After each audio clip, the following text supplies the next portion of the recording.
Hey, namaste everyone. Ram here, your DNA hacker. I'm back for part 3 of how to turn stress into flow by changing your brainwave patterns. Today we're going to go into the neurochemistry behind this and how you can actually naturally, without having to take anything, change your neurochemistry by putting yourself into practice. A lot of what I teach at Ramos with a tree, the DNA hacker secrets, the art of stress-free living, is really not meant just to be practiced at home, let's say when you're meditating with your eyes closed, for example, but actually to be practiced on a day-to-day basis, so that as you rehearse and you repeat and you practice, you start to change the neurocircuitry, the neurochemistry, the endocrine pathways, your genetic networks, etc. Everything starts to change from within, which I'll be describing in the Hacker Secrets. You can join the advanced, get an advanced reader's copy and join the book launch team with the link below.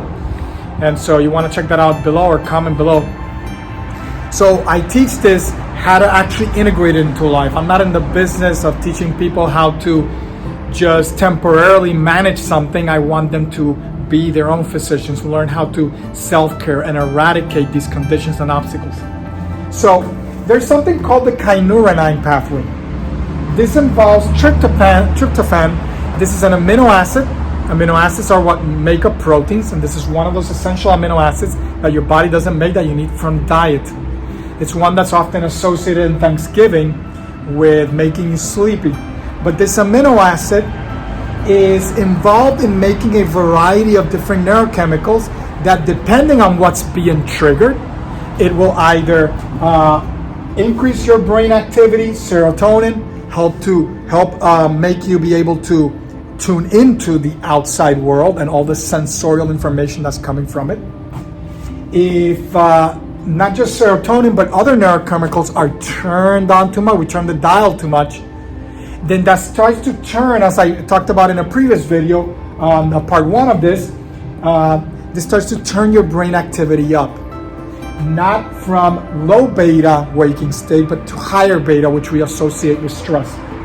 Stress in turn takes this tryptophan and starts turning it into something that's neurotoxic, particularly, obviously neurotoxic meaning the brain, something very toxic called quinolinic acid and picolinic acid. So this is something that I've heard before, that others have talked about, this kind of switch between basic and acidic. Often you want to tend more towards basic rather than acidic. Really you want balance, you want neutral, but if you had a choice between something acidic and something basic, you probably want basic, a little bit more basic than acidic.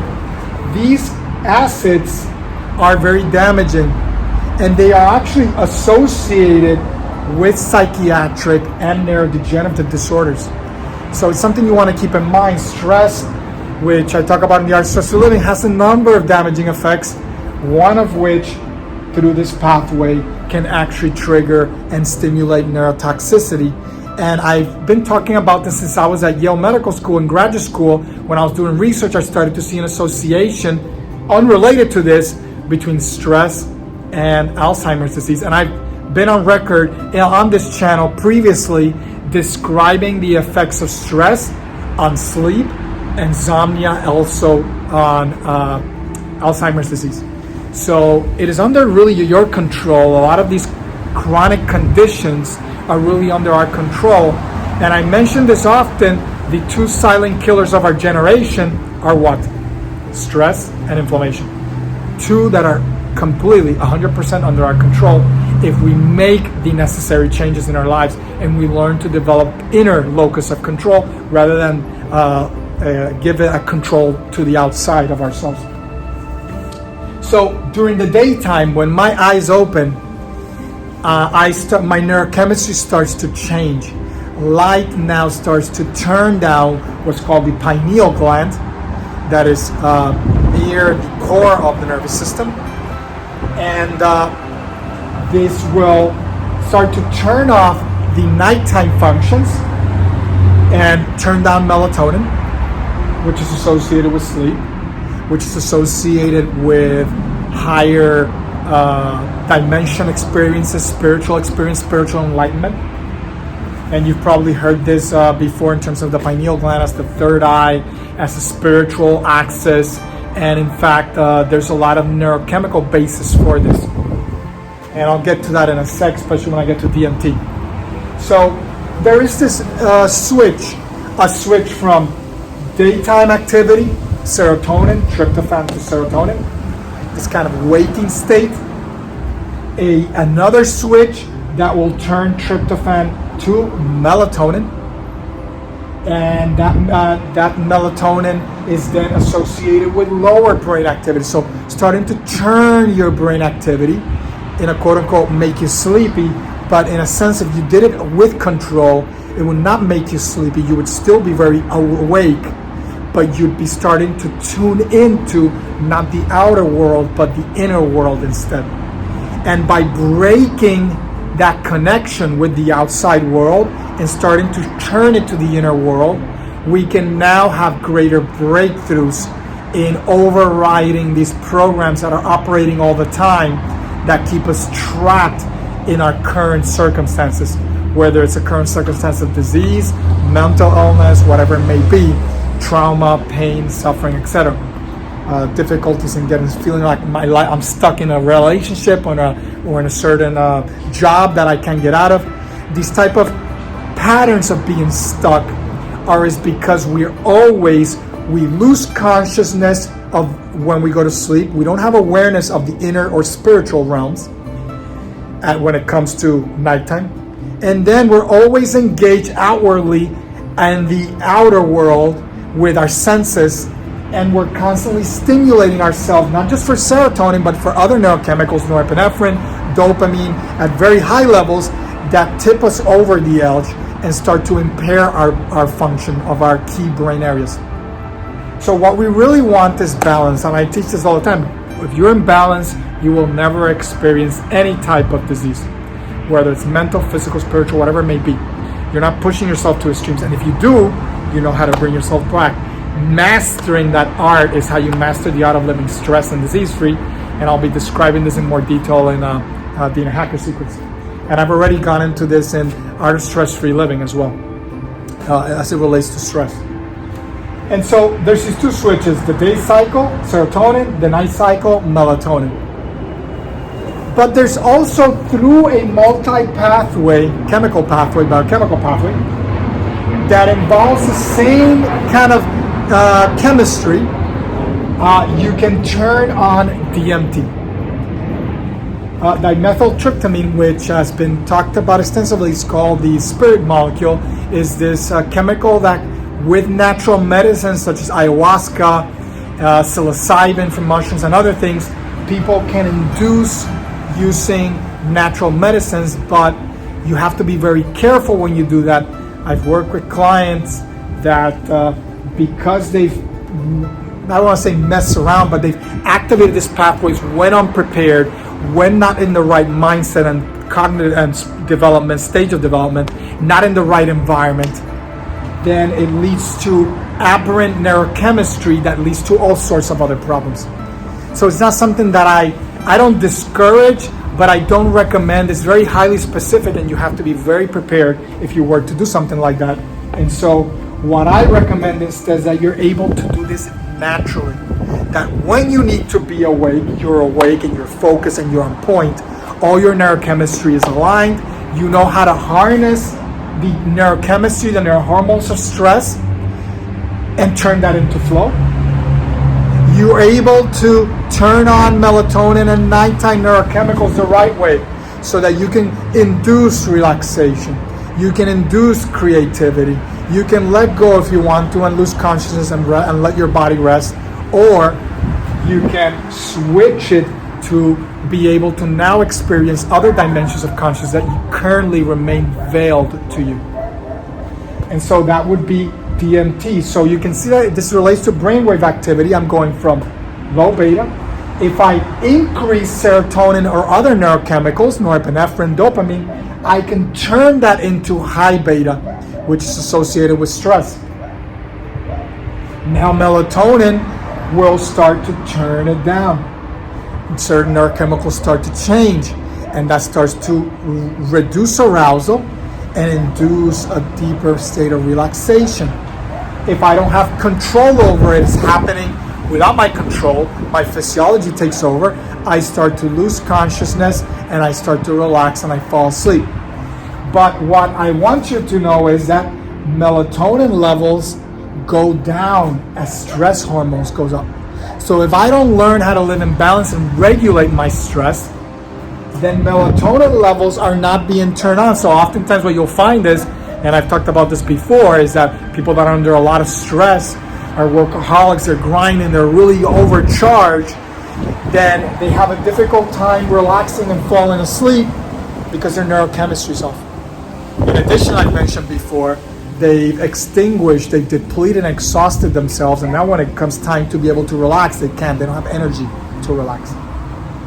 So this is going to make it harder for you to fall asleep if stress is affecting them. This actually makes sense from a survival standpoint. And it's because if I am out in the wild, in nature, I feel like I'm under threat. Falling asleep will put me under greater threat because I'm not going to be alert to what's going around me. And when I'm under survival, I'm stressed, fight or flight. My senses need to be heightened. I need to be taking information from the visual space, from the exterior, from my sensorial apparatus. And so I'm very vigilant. Sounds will really, I'll be tuned to any sound. I'll turn around if I hear something coming in one direction or the other. But when that threat leaves, I need to be able to turn that off. I remember I had this cat who used to love to go outside, and we used to live in a kind of foresty area with a lot of wild animals. And so when she would initially come back in, any sound inside the house would cause her to really shift and get all skittish and be really heightened. Her senses were really heightened. After a little while, because there was no threat around inside the house, that would go away, so a loud sound wouldn't trigger that. But when we aren't able to turn ourselves off, we've broken these certain pathways, and now it's not under our control. And now we're at the mercy of the hormones of stress and of automatic pathways that we don't control. This is what happens during stress. You want to gain control, you learn. I teach people how to learn that control over those autonomic pathways that now you can turn on and use to your advantage and turn it into something amazing, blissful, powerful, creative, peaceful, rather than something destructive to your health, to your mind, etc. Well, very windy. And so in depression, for example, this is not just the only reason that depression, it's just one aspect of depression. Why is there a lowered ability to turn on during the day? They may be struggling with lethargy, inertia. They may not be as motivated. Well, serotonin. Serotonin is important. You want that to kick in along with other neurochemicals, dopamine, norepinephrine, to turn on, to get yourself aroused enough, arousal from a mental state, not necessarily a physical state. And although this will affect you physically, I then can tune into the exterior world and engage the exterior world and whatever I'm experiencing. So it's no wonder then that scientists look for ways to boost serotonin. However, serotonin isn't necessarily related to a number of the other symptoms of depression. And in fact, I've had conversations with psychiatrists before that treating serotonin, it really only affects or helps a very small portion of the people that struggle with depression. There is another side of the neurochemistry of depression that needs to be focused on, but the problem is that it's an addictive side. It involves drugs and a neurochemistry that is associated with addiction.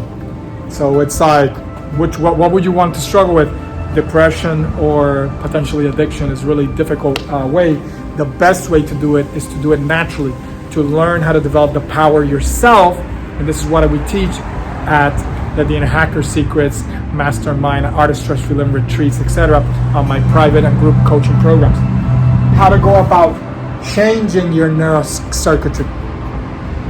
So if you don't know, I have a PhD in neuroscience from Yale School of Medicine, and I spent 20 years researching how stress affects the brain and the body, and how you can go about doing this and changing it yourself without any medication, expensive technologies or gimmicks. You can do it yourself in a very simple way, in ways that you can integrate into the very fabric of everything that you do in your life. So going back to brain activity, when I'm at serotonin, other neurochemicals, norepinephrine, dopamine, everything is turning on, acetylcholine, all these different neurochemicals. I'm waking up, I'm engaged in the outer world, it's healthy, low beta. I switch to alpha and theta. I'm starting to daydream more, get a little more tired, more suggestionable. This is like if you go and get like hypnosis, let's say, you're turning into the theta state. You're starting to withdraw energy and consciousness. What you really are starts to separate, withdraw inwards towards the spinal cord and up, and you start to withdraw from the nervous system, and now you're starting to experience other dimensions of reality, other dimensions of consciousness of yourself. If that then is turned further into DMT and I'm still conscious, then I can have a conscious lower theta. This would be higher theta, low alpha. A lower theta delta experience where now my brain activity is almost brought to a very slow level, very almost all halt.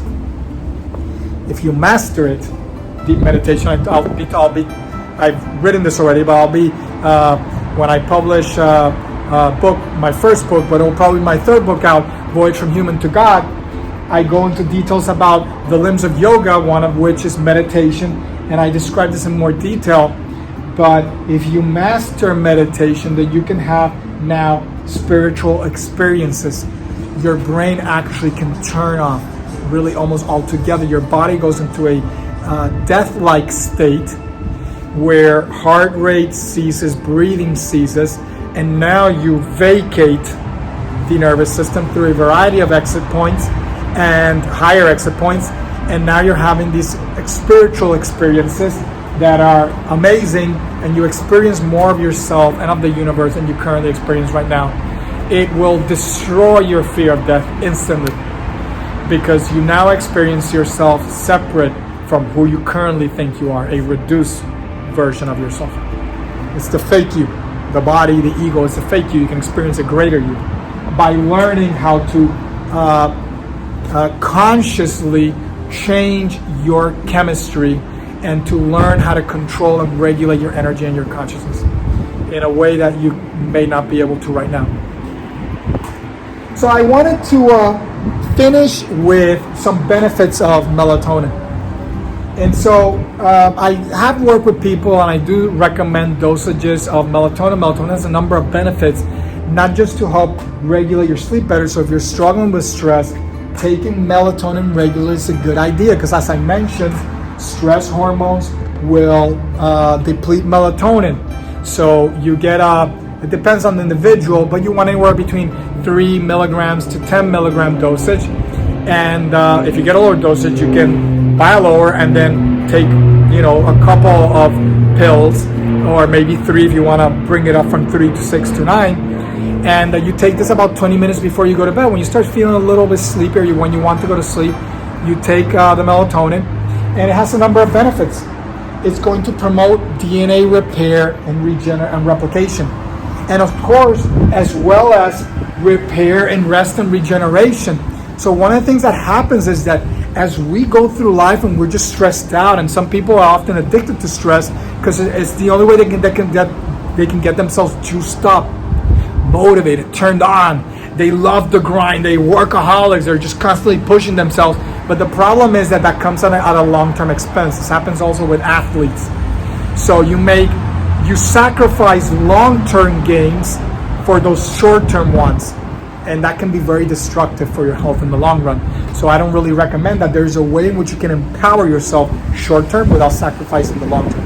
You can just build and build and build and build. And we talked about this, kind of pushing yourself 4% more in a previous video of this segment, how you push yourself in incremental gains until you're able to tolerate more, do more, and increase your potential and bring your body and your brain's activity to a higher level to match your new potential. And so if I wanted to really help repair, regenerate, heal my body, I need to do it the right way, and to be able to be mindful of the neurochemistry, the genetics involved, everything that's involved when I'm living my life, what is operating within my cells. Because that's where I spend the bulk of my time. Consciousness is in my body. My body needs to be in the right state. It also, melatonin will also decrease cortisol levels during stress, so it's anti-stress.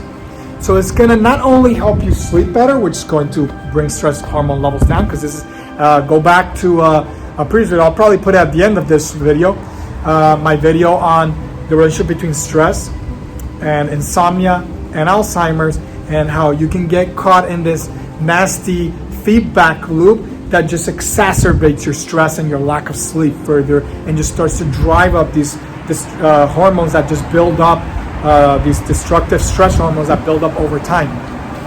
And so if I bring this under control, then I am able to then manage it better. And I'm not saying start feeding yourself a lot of tryptophan, eat a lot of turkey. You know that I don't endorse eating animal products for a variety of reasons. And it's not really taking tryptophan directly, as it is really changing the way you go about setting up your routine. And you want to check out my Ayurveda series, so that in that Ayurveda video series, I discuss how to live in sync with these natural rhythms, and I'll have a whole chapter devoted to this on the Hacker Secrets book, which I'm working on right now. So another thing is, for those who are interested, this is how I convince my wife, who struggles with managing stress and sleeping well, how to start taking melatonin again. And of course, with any natural supplement, you got to be patient. It takes time. It's a build-up effect. It's working, and over time you start feeling yourself more whole, more complete, more in balance. So be patient. And so one of the things that how to convince her was improve carbohydrate metabolism. So you mobilize them and use them rather than store them and then convert them into fat. This may actually also be beneficial for enhancing athletic performance. So if I'm an athlete, I'm under a lot of stress, it's affecting me, reach out to me, and I'll hope we can talk, get on the coaching call and see how I can best help you. It will, there is a way to boost athletic performance, and I'll have some sections on this in the Hacker Secrets, as well as I've already put on medium.com an article on boosting athletic performance, and I'm working on one right now that will be amazing, that you want to check out, whether you're a professional athlete or not. It increases lifespan as well. This may be more due to sleep. Obviously, if I don't sleep well, this is going to impact my health and my longevity. But it increases lifespan in laboratory animals by 20%. So you're seeing melatonin's effects are really amazing and holistic. It has a number of effects that you want to really consider. It also decreases triglyceride levels, triglycerides are fats, and this is going to help boost your cardiovascular fitness. It enhances immune system, immune responses. It's anti-cancer, antioxidant, anti-inflammatory, it's neuroprotective. And again, it may be also due to somebody who has the right levels of melatonin is not really switching over to this neurotoxic limb. Because remember, everything in your body, your thoughts, your mind really is a switch, is the tuner that can take your DNA and turn on the right or the wrong things. Proteins that are effective or proteins that are not effective. Proteins that induce disease or proteins that induce health. It's up to you. So there's always this kind of switch mechanism that can push you to the extremes. And so depending on how I live and the choices that I make, my mindset, all these things are going to influence how I'm interacting with the world, with others, my relationship with myself as well. Not just my relationship with the world, but with myself as well. All these things really matter. I go into those aspects of the relationship between myself and the world and myself and even God and nature. All these deeper aspects that often are talked about in religions, they actually have a physiological merit. And so mastering the art of relating better to yourself, to not just to your lower self, but to your higher self, to nature, to others, it's actually extremely important for your health and to keeping you in that center state. And I think I've covered everything. And I think with that, we wrap up this series. I'll be going into a bit more details on this in the Hacker Secrets. So you're gonna make sure that you get a copy or check it out, or get signed up for the book launch team, and you'll get first digital copy before anybody else will get it way ahead. All right, take care. Have a beautiful day. God bless.